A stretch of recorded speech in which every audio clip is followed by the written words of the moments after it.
Dans cette vidéo, nous allons voir Boomerang. Alors je vous montre.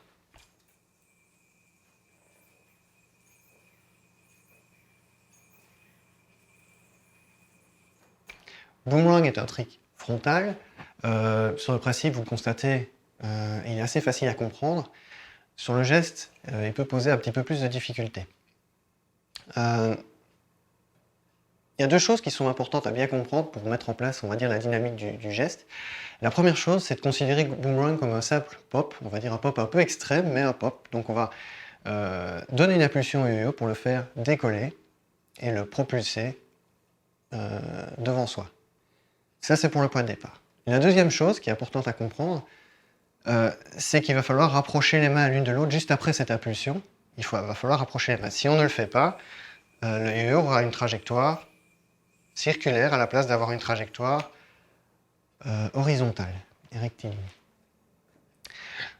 Quand on a bien compris ces deux principes de base pour Boomerang, normalement le trick ne devrait pas poser de problème.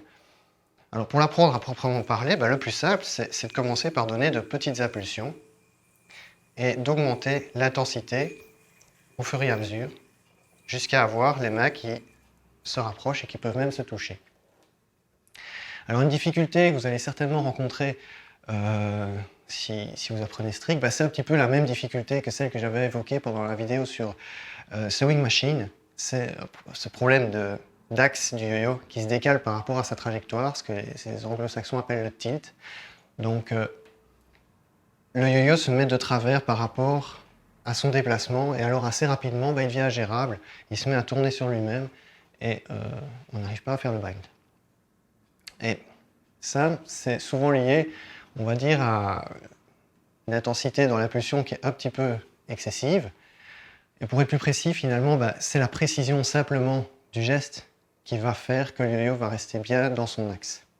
Donc, commencez par vous entraîner en donnant de petites impulsions et au fur et à mesure que vous êtes à l'aise, augmentez et ça viendra naturellement. Boomerang, c'est un trick qui est très intéressant puisque on peut assez facilement l'intégrer dans un trick qu'on invente soi-même, un combo.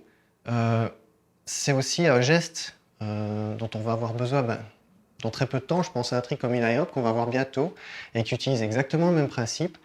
Là, ce sera en latéral, il y aura d'autres difficultés, d'autres astuces. C'est aussi un trick qui ouvre les portes d'un jeu un peu plus aérien, un jeu qu'on n'a pas encore eu beaucoup l'occasion de rencontrer dans les vidéos qu'on a fait jusqu'à présent. Et donc, il a beaucoup d'intérêt. Entraînez-vous. Il en vaut vraiment la peine, c'était Boomerang.